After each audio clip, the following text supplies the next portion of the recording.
Good afternoon, ladies and gentlemen. Welcome to another segment of Asaph Cafe. I am your host, Asaph Adonai, and once again, immediately on my left, affectionately, our aging rocker, Emmet. Yep. And it's a little bit after 1, so it really is afternoon, because as we said in the other show, they're changing the times for recording time and stuff like that. So, you doing all right otherwise? Yeah, I am, basically, yeah. Well, in the last show, Evan and I talked about his history, how he got into the punk movement, and we also talked about the history of his television show, The Awful Truths About Society. So now in this version of Asaph Cafe, we're going to go back in time. Yes. And we're going to talk about the history of the Gong Show. Oh, fascinating. One of the funniest shows I've ever seen. But because you and I were watching the Gong Show a few days ago, actually, the whole half hour is awesome just to see it again, Well, first you can start us off. Heavenly Father, bless our food and time together in Jesus' name. Yeah, I'm in agreement. So anyway, people probably aren't going to remember the Gong Show in 2016. Yeah. Because, we have a lot of reality shows now, which I'm not a fan of. Nor am I. We have, The Voice. Yeah. And let's see, what are some of those other shows? There's Stars, Dancing with the Stars. Pawn Stars. Yeah, there's Dancing with the Stars. There's American Idol that started the current reality. I think it was American Idol, and then there was The Voice, and there was some of these other talent shows. Oh yeah, talent shows. Yeah.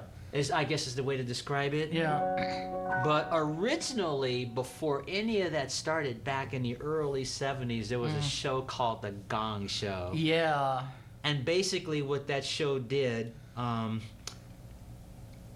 they had like singers and musical acts and things that would come out. And there were 3 panelists. Yes. And at that time, they were like movie stars or actors. And if a particular act went on stage, if the panelists liked you, they just let you do your thing. And if they didn't like you, they had this little hammer, and there was a big gong right on the side of the table, and they would actually hit it. Yeah. And then Gene, the dancing machine. Yes. He was African-American fella dancer. He'd come out and dance and entertain. Yeah. While getting this hook. They'd get this hook, and they used to hook the person off the stage. Yeah. When that first went on the air, and then Gene, the dancing machine, would be dancing his routine, and then they have the next act on. Yeah, and with Gene, the dancing machine, I mean, I remember Chuck Barris, we were just watching this on the internet. Yeah. Chuck Barris would really get into like, yeah, Gene, the dancing machine. And then Chuck Barris would be dancing like this, and Gene would be dancing, and all the artists would be dancing, and they'd throw stuff at Gene, the dancing machine, just old clothes. Yeah, it was just clothes. Surreal. It was very surreal. And it was done in love, too, because they weren't booing him. He was a hit. Yeah. He was a big hit on that show. Yeah. Now, I did a story on him last year. Originally, he was a stagehand for the Gong Show. And he just worked behind the scenes. Yep. And at that time, when they were doing the show, when they went to a commercial, they had to have entertainment during the commercial break. Yes. So they invited Gene to entertain just the studio audience. Now, we didn't see it on television. Yeah. But the studio audience did. And he was such a hit that they started showing him on the show. And then when they had him do the same thing they was doing with the studio audience, it became a hit. Yeah. And that's kind of the history of how he got on that show. But that show was funny because they really had this big hook. If you weren't a good musical act, they would literally take this hook, put it around you, and escort you off the stage. Yeah, absolutely. And they had the same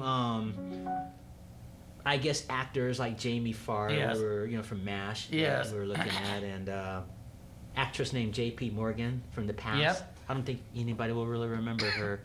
And Artie Johnson was a famous comedian of the 60s of the past. He's gone now. Yeah. So, that whole generation is pretty much gone. Yeah, it is. Yeah. From the early 60s and so on, because that's 40 years ago or more. Is Chuck Barris still alive or not? I think he is, but I think he's well into his 80s now. Yeah. And of course, I don't think he's doing television anymore these days. No. But anyway, that show was so funny. I mean, I could just the Gong Show was funny. I watched it when I was a kid religiously every day, and when I was coming from high school, every day was on, and I would just laugh myself sick because some of it was so All right, let's see if funny. I can figure that out.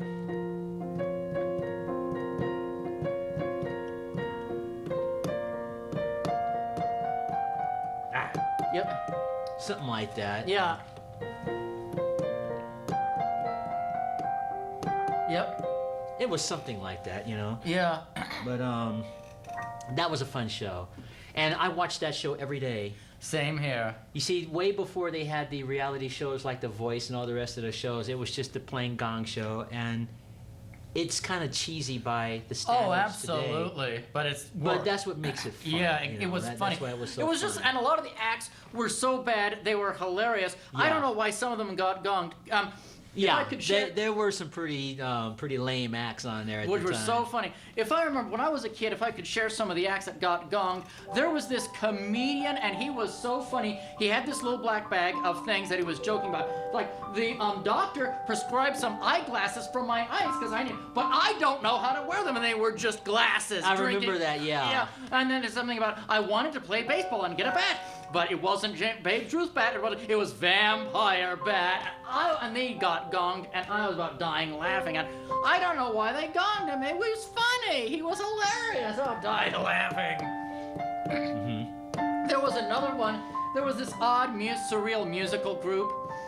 And they were just singing, they were doing X's and doing a whole bunch of weird stuff and singing, I don't know why, I don't know why, I don't know why, I don't know why, I don't know why. And they got gonged, and one of the actors said, Yeah. you know, Chuck Berry said, I don't know why they gonged you, I really liked your act, but then again, I love bubonic plague. Hey, Jimmy, why did you gong him? I don't know why. It's funny as heck, though, funny. Chuck Barris, what was interesting about him was he was so fun to watch. He was. He would come out with these big hats that that would cover his eyes. Yeah. And he'd go like this and like this and get into it. It was so funny. It was.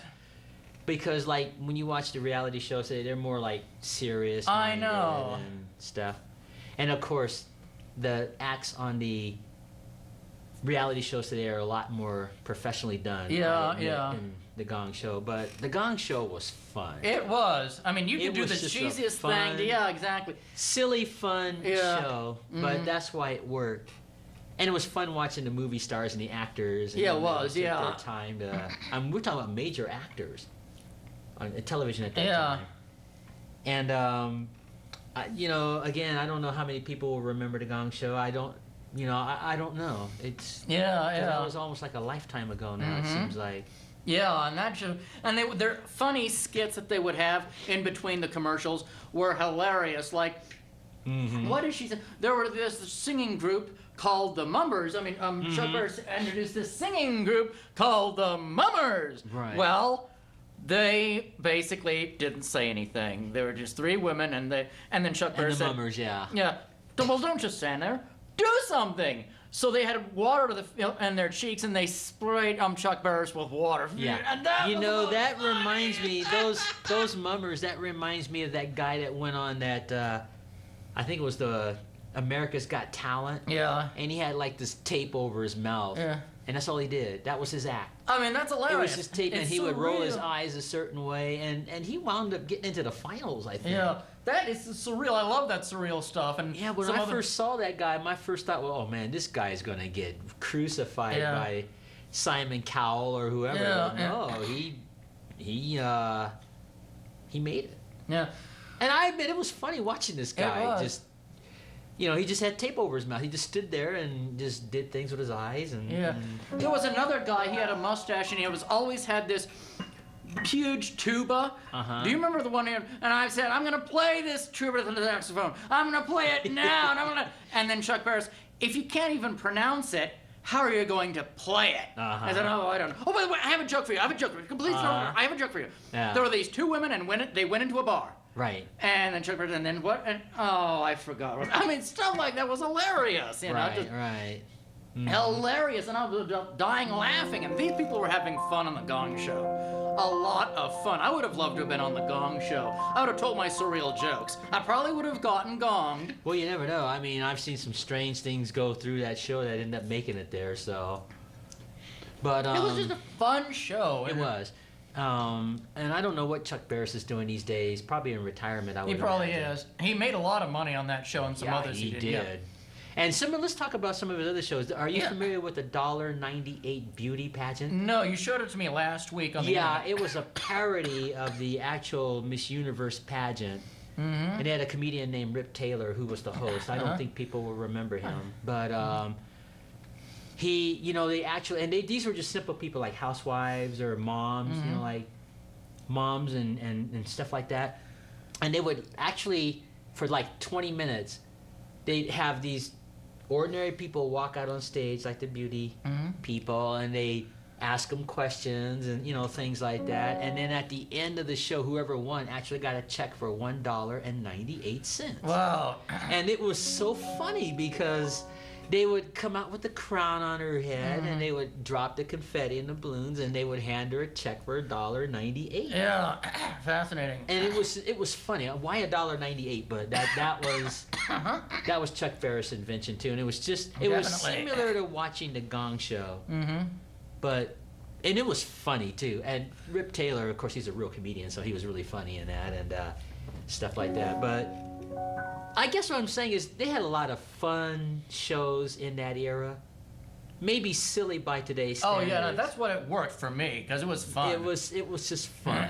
Yeah, you let your hair down, enjoy yourself. And these people weren't necessarily Mario Lanza or Barbara Streisand or something, but they just had fun. And yeah, they did. That's all. And people would be singing off key and what have you. Oh yeah, and they would get going. Yeah, that was hilarious. It was hilarious. But they don't do shows like that anymore. Everything's more serious now. It's really sad, I think it really is, Yeah, and even the old game shows of the past, they're different now. Yeah. Well, there was one, I had never seen this episode. When you remember the one you and I saw on the internet just out here after? It was a very interesting Gong Show. I'd never seen it, so I got to see a new one. But it must have been live. Chuck, there was kind of a meltdown on one of the Gong shows because there was this one couple and they were portraying Gone with the Wind. Remember those scenes? I'm sorry, my dear, I don't give a damn. So they wanted to do a parody on that. What they did, I don't know what they were saying, but it was live. And they must have been saying the raunchiest, dirtiest jokes. Well, because Chuck Ferris had to. It was edited, and Chuck Ferris had to say, "I'm sorry." In all seriousness, you gotta get out of here. We can't allow that. Well, you gotta I don't know what the standards. The NBC standards were different back then too. That is true. You can't get on nationwide television using that kind of profanity. Exactly. Now, I'm not saying they were doing that on a Gong Show, but it was something going on because it was bleeped out. I don't know what it was, how it made it on live TV. It must have been live TV. Well, you can't. Yeah, maybe it was at that time, but you can't do that because you may have children watching. Exactly. So that was the one time that there was a meltdown on the Gong Show that I can remember. Right. I'd never seen that episode. I had never, but it honestly happened. It was, I didn't know what to expect. I didn't even expect that, but Chuck Ferris had to take control over that. He had to take, there was, I guess, some tight control somewhat, even though it was more fun. I mean, there's something that he couldn't allow. But there were so many, it's been so many years, that act, they could be gone in real life for all we know. Yeah. We would never know. They could have passed away or anything, because you're talking 40, 50 years ago. Yeah. 1977. Which technically is a lifetime ago, if you think about it. Yeah, it is. So. Yeah, it is. Yeah, it's just amazing. I feel old sometimes. I can't believe, because I know. When I was a kid and I would watch things like The Gong Show or Lost in Space or something, it seemed like that would last forever when you're a kid. It did. And then when you live long enough and you look back, it's like that whole generation is gone. No.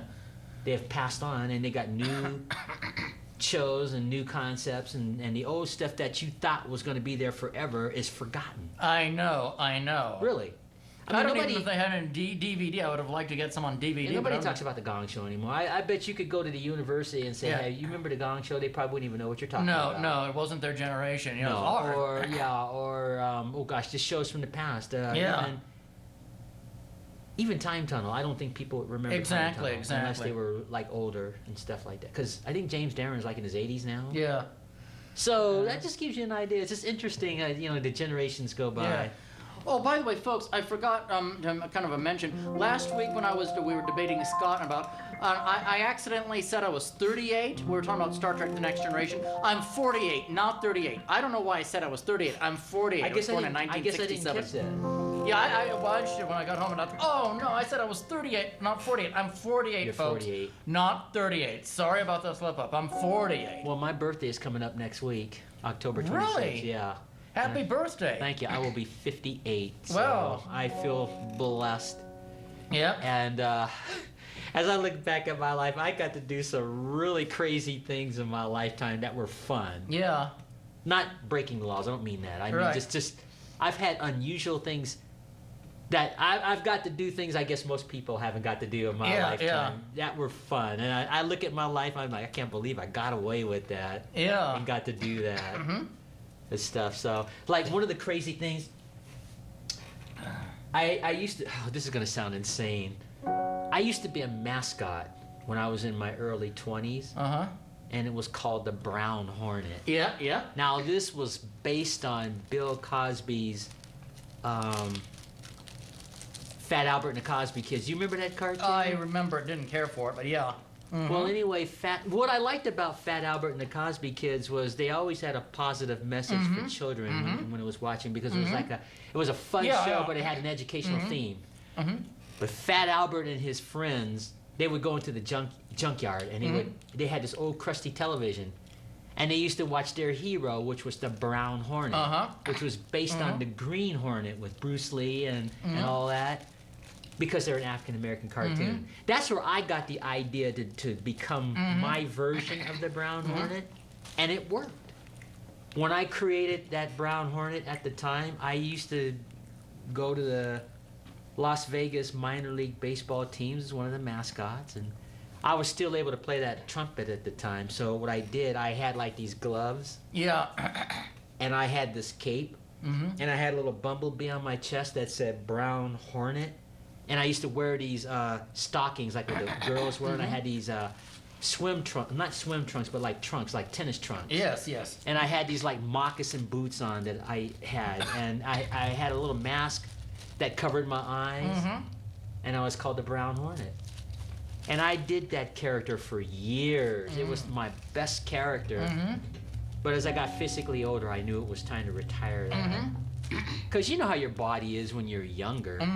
You're slimmer, or you're just younger. For me to put that costume on now at 57, it just wouldn't be the same. Yeah. But at that time when I was younger, I did a lot of fun things with that character. Cool. And it was just a lot of fun. It was just so fun doing that character. Yeah. And when I used to play for Pat Guidry in Las Vegas, they used to call me the Brown Hornet. Cool. You know, like, because I used to play in his band. Yeah. And they'd be calling all the people by names. And then we got on the trumpet, the Brown Hornet. Cool. They used to call me the Brown Hornet instead of my Cool. real name. Yep. And it was just, it was fun.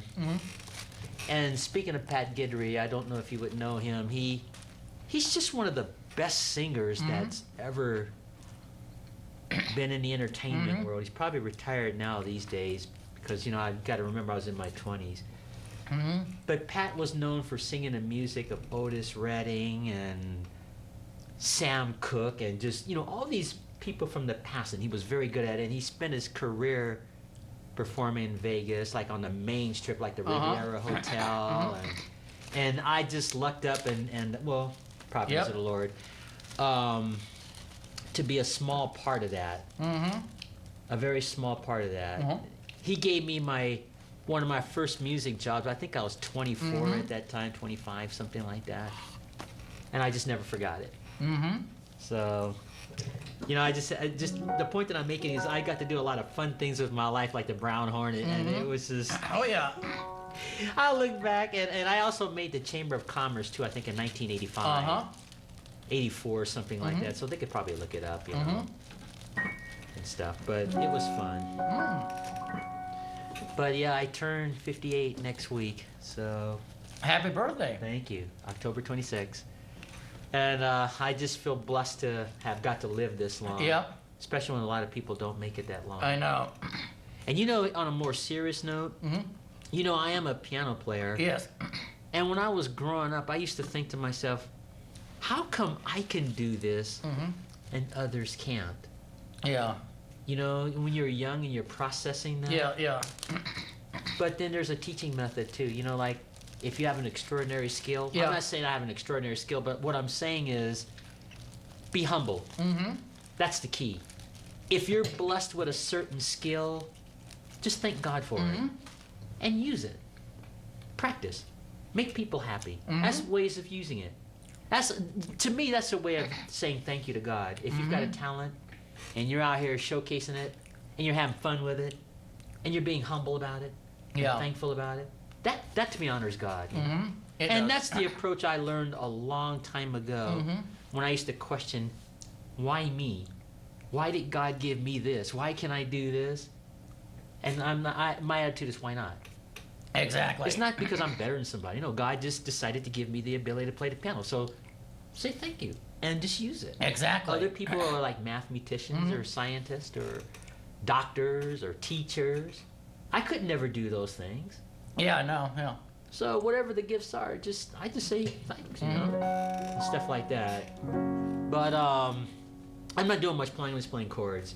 But see, the thing that I'm saying is, you know, those are things I had to process and learn when I was growing up. Yeah.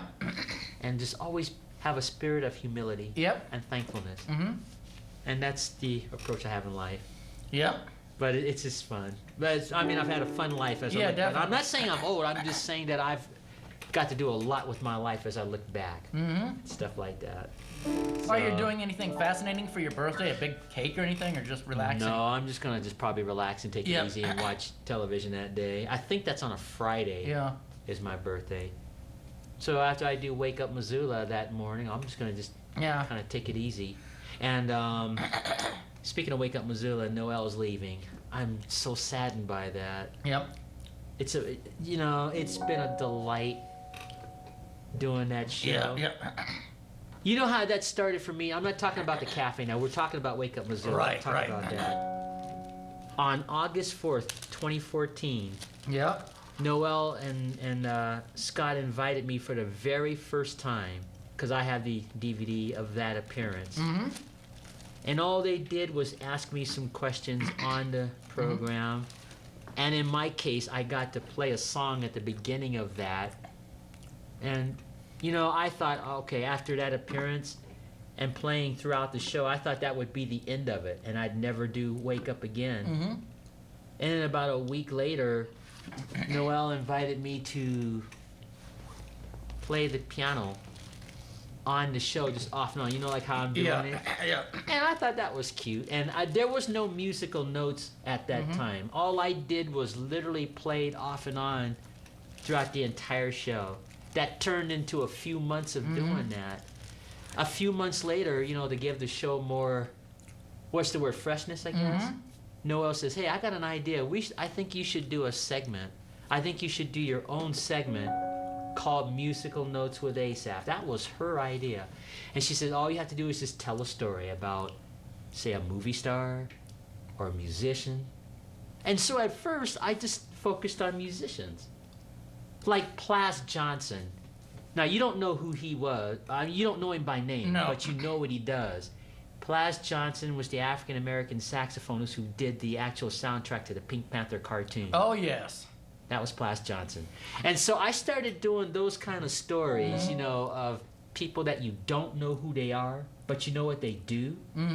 And it started evolving and being interesting. And then over a period of time, instead of just doing musicians, I started doing actors and movie stars and events. I'll take some more of that secret ingredient. You know, just stuff like that. And, you know, just to make it grow. Yes. That turned into a 2-year thing of being associated with Wake Up Missoula. Interesting, yeah. And that's how I got started on that, thanks to Noel. Scott, too, but primarily Noel. It was her idea for musical notes. Interesting. And so on. I would have never thought of that. I never thought I would even had appeared on there after that first day back in August 2014. And here it is, October 2016, and she's getting ready to leave, and I'm going to miss her. I am going to miss Noel something awful, because she is just such a delightful person to me. She always has been. I'm impressed with her skills as what do you call it, an anchor or a reporter. I think she's the best reporter now in Missoula, in my personal opinion, as far as where she's at. I know she's not on K-Pax or anything yet, but it's just a matter of time. I think she's going to take the world by storm. I Fascinating. think she's going to be a fine anchor Mm-hmm. or a reporter or entertainment or whatever direction she ends up going in her young life. I think she's going to do quite well. And I would always tell her I'm going to follow her with interest. I'll be watching television here and there to see if I ever hear the name Noelle McAvoy to see what she does. Because you know, when I was her age, I didn't think I would do the stuff I went on to do. And she's got her journalism degree, and she's already doing television experience with Wake Up Missoula and stuff. So no telling what that young woman is going to do 10 years from now. Yeah. You never know. She might end up on Nightline with Chris Hansen or whoever these current news people are. So I wish her the best, and I'm just curious where life's going to take her, where she's going to end up. Yeah. I understand she's going to Bozeman, so maybe she'll get a job on television in Bozeman. But I just wish Noelle the best. But I guess to sum this part of the conversation up, Wake Up Missoula has just been such a delight for me. I can't believe I did that show for 2 years. Fascinating. Yep. Yikes! Every Monday, Wednesday, and Friday. Just 2 years, and just doing these musical notes with Asaph. And my personal favorite musical notes story is when I did the story on Mark Goddard, the actor on Lost in Space that plays Major Don West. When I did that story on him, that was my personal favorite. Let's see if I can figure it out.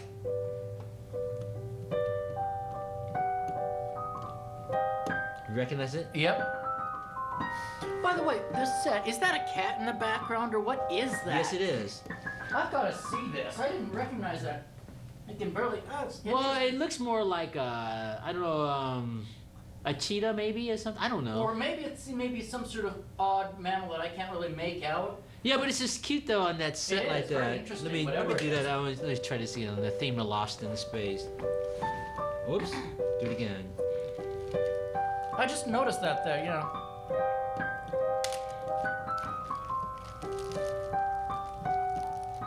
I don't like the way I did it. Let me do it again.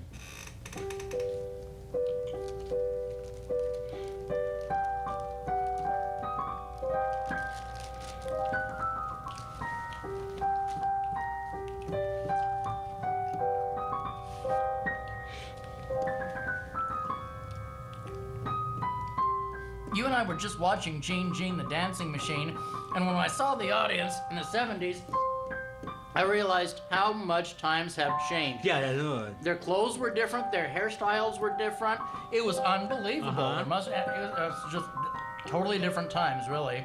Yeah. I think they were more innocent times. I think. Yeah, they were. I mean, the standards of NBC and ABC and so on were different back then too. They had a different dress code. And the sense of morality was different then too. Censorship issues, all that. They were all different back in the 50s, 60s, and so 70s. on. But yeah, that was just. Yeah. Well, people were happier back then. I think it was in a the more 70s. different time. It was a It more. really, and people were more laid back. A lot of other things, and it was just a funner time. I thought. I really was. liked the 70s. Yeah. People knew how to have fun back then. They Everyone did. was serious, They did. And speaking of generations like the 50s, 60s, 70s, 80s, 90s, each one of those generations changes and so They on. do, yeah. And it was fun. But getting back to the Wake Up, I'm not Wake Up Missoula, but the musical notes on Wake Up Missoula. I've got to do some interesting stories in the 2 years. Like some of the people I've done stories on, like Gloria Estefan. She's a Cuban singer, Latin Cuban singer. She had a song called Congo, and Rhythm's Gonna Get You, Rhythm's Gonna Get You, Rhythm's Gonna Get You, Rhythm's Gonna Get You. I don't know if you know that song or not, but Nope. those were fun songs. And she had a group called the Miami Sound Machine. It was a very rhythmic group at the time. I did a story on her. I did a story on Art Fleming, who was the original host of Jeopardy before Alex Trebek. See, people don't realize that they had an actual host once. Let's see who else I do stories on. Moms Mabley. I don't know if you ever heard of her. Who? Moms Mabley. No, never did. She was a famous African-American comedian in the 1960s. Well, even before that. She paved the way for all the other comics of the past. leading up to the Interesting. day. Yeah, she was this female comic. And she had a routine where she always liked to talk about her dating younger men. And it was funny, but it was clean. Yeah. But it was really funny because she was talking about one of the routines. She said she married one old guy who died. Yeah. Then she married another old guy. She said he was so old that he was older than his birthday. I just thought that was funny. And then she said, well, we got to have a talk. You know, she and her husband said, something's got to change because I can't do this no more. Yeah. One of us has got to die. And it was just so funny how she was describing that. She wanted to marry young guys, but always wound up marrying these old guys. Yep. Old and ugly. But see, that was cleaner brand of Yeah. comedy at that time. And another person I did a story on, I don't know if you remember her, Carmen Miranda. She used to wear this fruit hat on her head, like bananas and. Oh, interesting. Interesting. And she wore these like gowns and stuff, and she used to wear. I put all this fruit stuff on her head, bananas, apples, and it was kind of a Cuban, kind of a Hispanic, kind of a comical singing act that she did, and I thought that was worth talking about. And Sally Field, the actress, I did a story on her. And, you know, she's known for Mrs. Doubtfire and Norma Ray and all these other movies. But when she was a young woman, she did a comedy show called The Flying Nun. Have you ever heard of that? I've heard of it, never watched it. Well, her character was a nun named Sister Betril, and she had the ability to float in the air whenever the wind... And she would use her flying powers to help. You know, and stuff like that. And it was just a fun... A lot of those shows in the 60s, Gilligan's Island, they were I just love all Gilligan's, fun shows. They were. Silly by today's standards, obviously, but it was fun silly. It was. Time. It was just fun, if I had to describe it, you know? Yeah. But they don't make television shows like that anymore, obviously. No. The brand of comedy is different now. Yeah, it is. And at that time. But when I was a kid, I watched all those shows. Oh, yeah. I looked at Gilligan's Island. I looked at Petticoat Junction. You probably won't know that before your time. And, oh gosh, just Leave It to Beaver and all the rest of those shows that were fun to watch. But times are changing now. Yep. Speaking of times are changing, Bob Dylan, did you hear he got the Nobel Peace Prize? No, I didn't. For 2016? No? He got it for poetry. Interesting. Well, think about it. You know, his shows, his songs, Times Are Changing, Blowing with the Wind, all those. There's a poetic message. Yes. If you think of those folk songs of the 60s, then they had a lot of shows in that era. Shows, I should say singers. The Mamas and the Papas, you probably won't know them. This is before your time. No. And let's see, it was Peter, Paul, and Mary. I don't know if you would know them. I've heard of them, but I didn't know them. No. These were just groups that just sang these political songs of the time. It wasn't as coarse as today. Yeah. But the one that stood out the most was Bob Dylan. So he got the Nobel Peace Prize. Huh. For 2016, and I couldn't be more happier for him. I just think right on, you know. But things have changed since those 50s and 60s and so on. Yeah.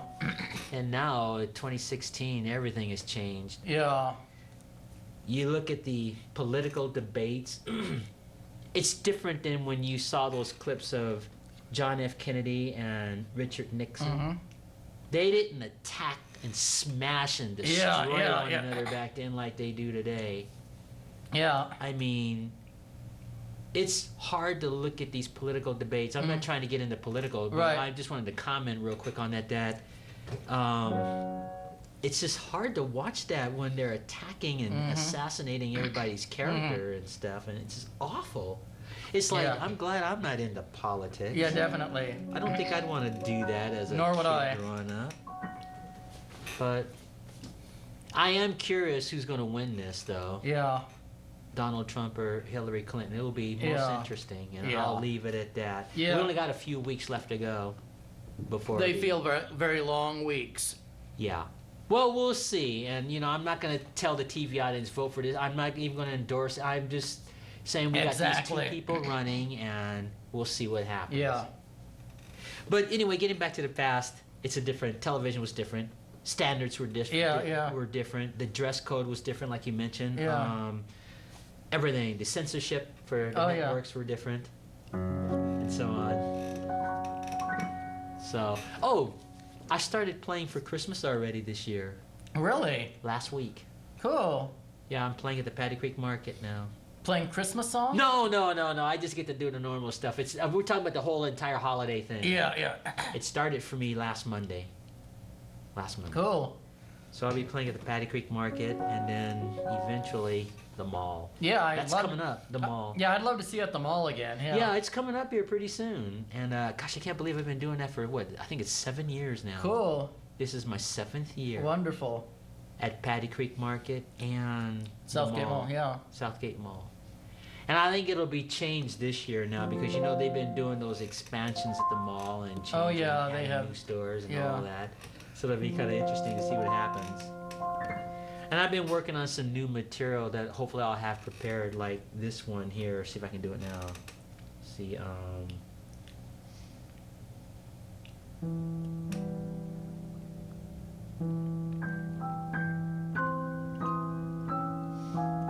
you recognize this? Yep.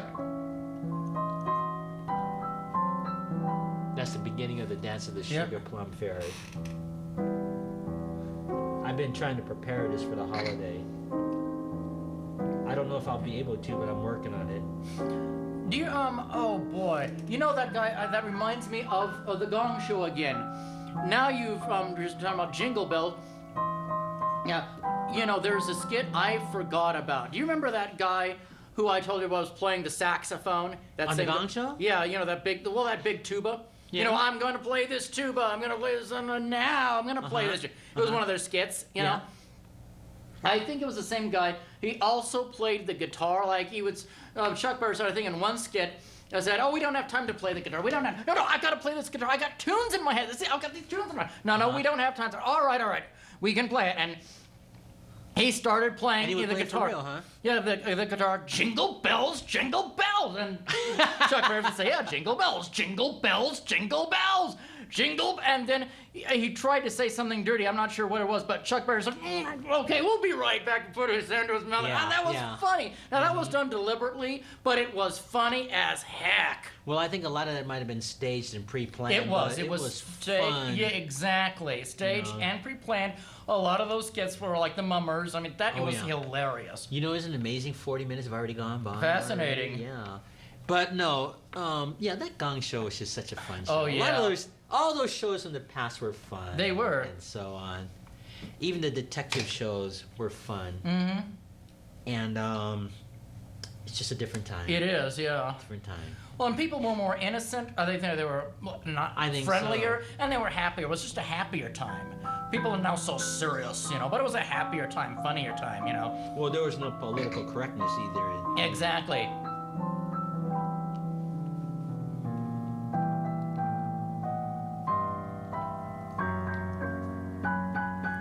Yeah, I really liked the 70s. Yeah, I'm still working on that song, so I don't know if I'll have it ready by then or not, but I've been working on it. Mm-hmm. The 80s were fun, too. They were more innocent. They weren't as good as the 70s, but I like the 80s, too. Well, the 80s is the time of Gloria Estefan and some of those groups. They all had the wild hair. Yeah. There was a group called the Barge, African-American group. They were a singing group. There was the New Edition. They were like kids. I think Justin Timberlake might have been in one of those groups. I don't remember. But they just hit the scene in the 80s. And then, of course, the music of the 90s came out. Oh, yeah, that was awful music, and, stuff like that. Now it's 2016. But the generations that come and go, they're going to always have their music. Mm-hmm. Yeah. And here I am, almost 60, so I can't believe I'm almost 60 years old. That's incredible. So we'll see what happens to me when I finally turn 60 and make that transition. You know what's scary not scary in a bad way. Once you get into your 60s, you know your physical body begins to make that change. Yes, it does. You eventually don't look like yourself anymore once you get into your 60s. Yeah. So we'll see what happens to me when I Well, get in a there. year and 3 months, I'll be 50. I'll be the big 50. I'll be 50. You know, when I first turned 50, I was concerned at first. Yes. But you know, I've learned that you're still you. Yeah. You just have more experiences on the inside of your head. Physically, you may not necessarily be able to do everything you once could, but you feel like a different person, a more better person because you've had this life experience. Yeah, you do, yeah. And so on. But 60, your body starts changing. It does. Really changing. And I've noticed that with people that have gotten into their 60s and you look back at their photographs and stuff. So I'm approaching that. Yep. It's like, we'll just see what happens. We'll just see. Let's see, what else can we talk about? Because we're almost Wonder what out of I'll look time. like when I'm 60. You'll find out if you live that long and Jesus don't return. Exactly, that's what I'm thinking, You know, yeah. the Lord don't return. But for now, getting back to who's going to be our next president, I am very curious. Yeah. Now, I know there may, you know, I'm not going to say who's good or bad or whatever, like I said.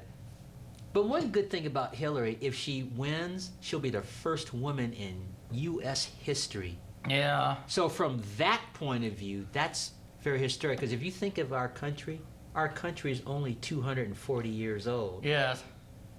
And it was unthinkable. You all right? On your sneeze. Oh. It was unthinkable that a woman would end up being the president of the United States, much less even in the running. So from that point of view, bless you. From that point of view, that's a remarkable thing about the United States. The United States, and I don't want to sound like a racial thing. Yeah.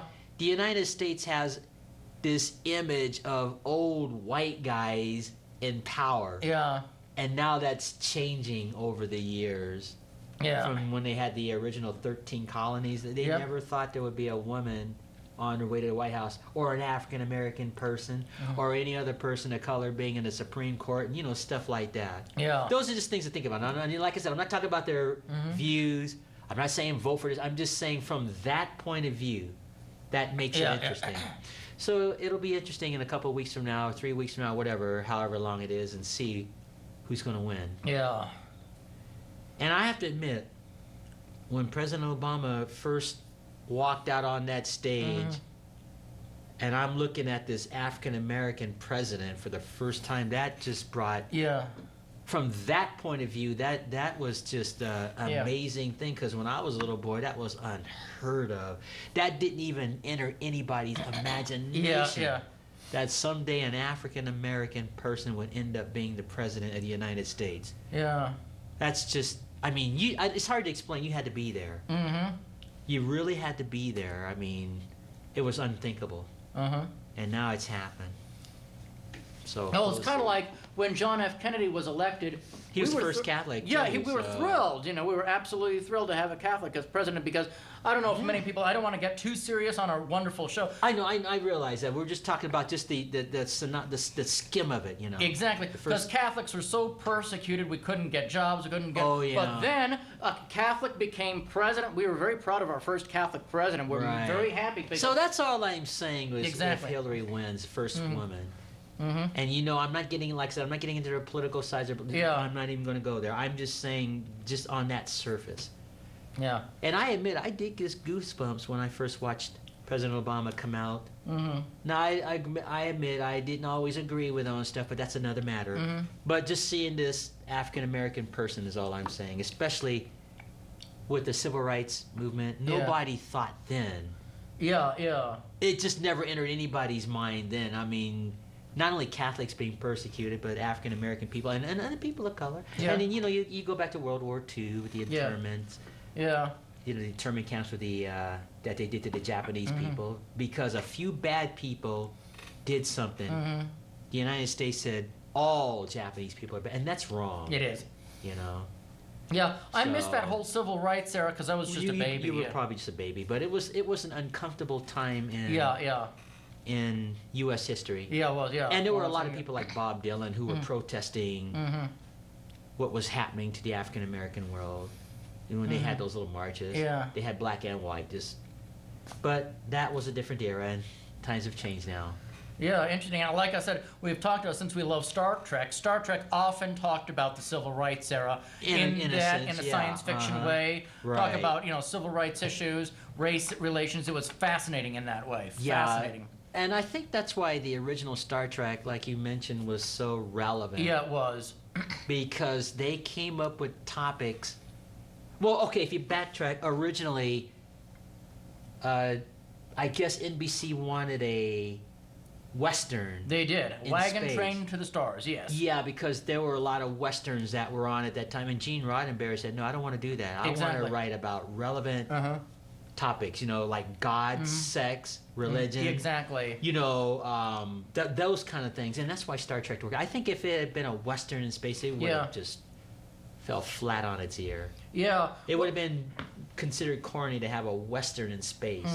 But since they covered real topics, racism, like the half black, half white, and all that, it worked. It really It did. worked. Now, the interesting thing is, I remember reading a book on Star Trek, interviews with Gene Roddenberry. They did sit on him and said, okay, we will allow you to write relevant topics, but please have action and adventure and space wars. Don't just be completely cerebral, Right. So he kind of commented on that. As a matter of fact, his first choice for for captain of the Enterprise was going to be a woman. And they said, no, we can't have a woman. Right. It's too early. So he chose Captain Kirk, but he was very disappointed. He wanted a woman to be the captain of the Enterprise. I guess I wasn't aware of that. But it doesn't matter because Majel Barrett's character, in the pilot episode of Star Trek, she was the first officer. So that was impressive to have this woman being the first officer, the most knowledgeable officer. You're right. If you think about that. So The number one, that's right. She was number one it in was the called original- The The Cage. Cage, Yeah, yeah. that was excellent, fascinating. So number one, yeah. So that was groundbreaking then. It was. It would have been. You're like, what in the heck? A number one. That and of course we had African Americans on the bridge like Lieutenant Uhura. Yeah, and some others, and that we was had an Asian groundbreaking. and then we had an Asian on the bridge. The actor that played Sulu. Yeah, it was wonderful. And they weren't doing these servant roles. They were not. No. They were doing credible. It was groundbreaking because It was. Hollywood. If you look at those old John Wayne movies and things like and William Holden, and I'm not picking on those guys. They were fine actors. But it was like all the people of color were always like servant roles or some, and that just wore thin. Yeah, it would. Yeah. So I'm glad they've expanded more Yeah. Hollywood these days now, stuff like that. And John Wayne, God bless him. Yeah. I wasn't a big John Wayne Nor fan. was I. No, I saw one of his movies. Yeah. There were a few things that John Wayne did that I liked, but I didn't care for those cowboy pictures of his. I just thought, ugh. I liked him when he did the Sansa Iwo Jima, the World War II picture.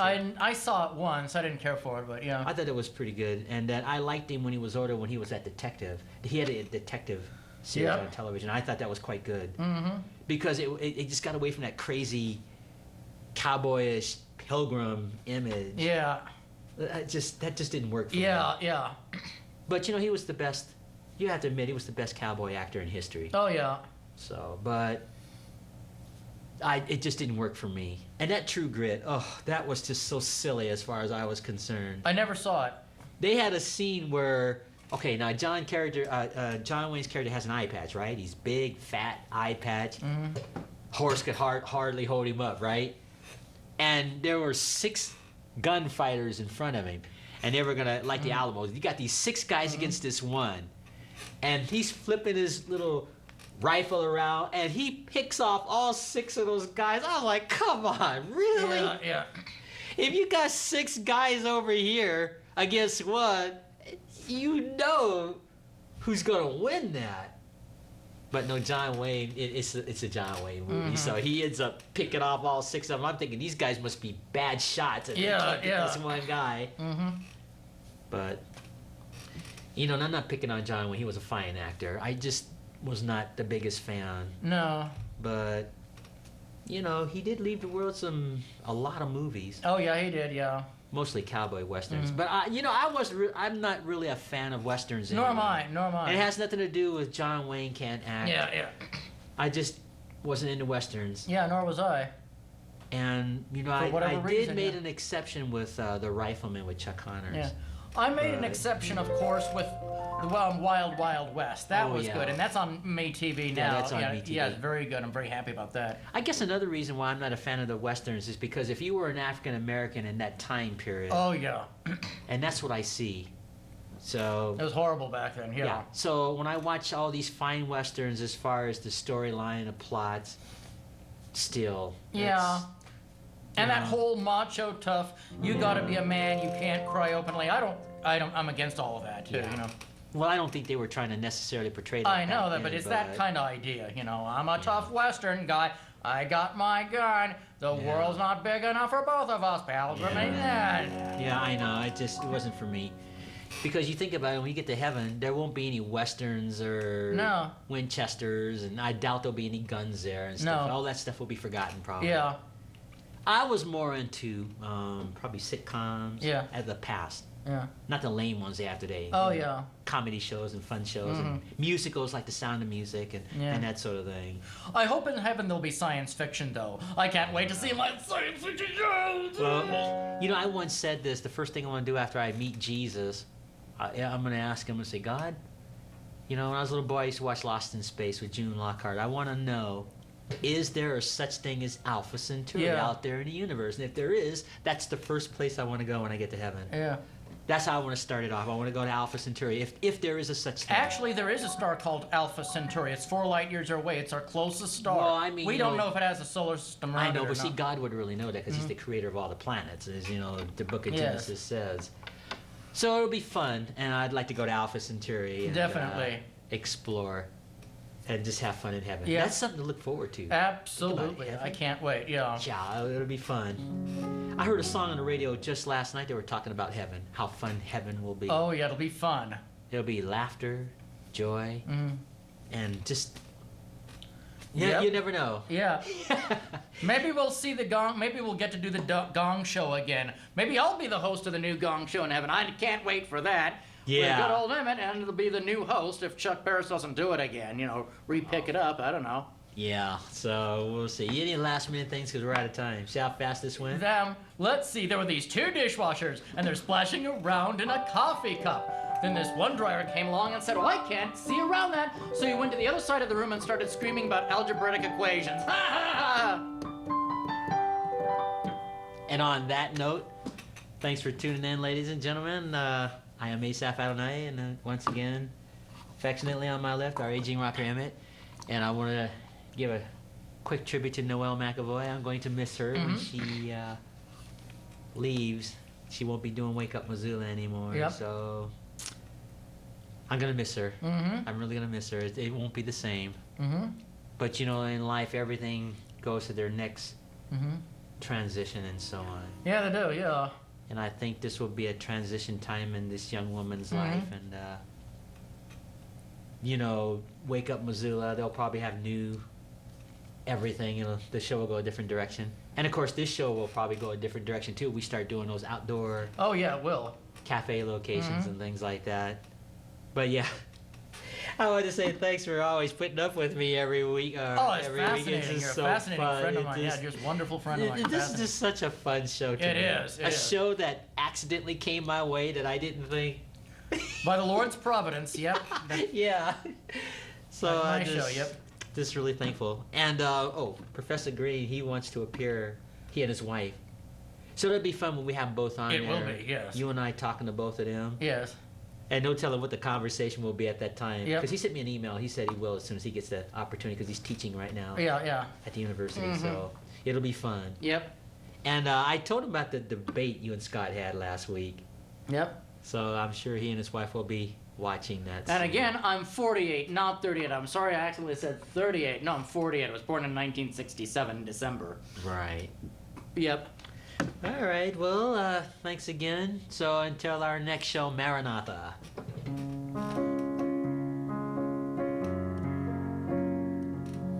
wonderful, easy listening. Well, I know I didn't do much playing on today's Yeah. show, but it was good to talk about the things we talked It about. was.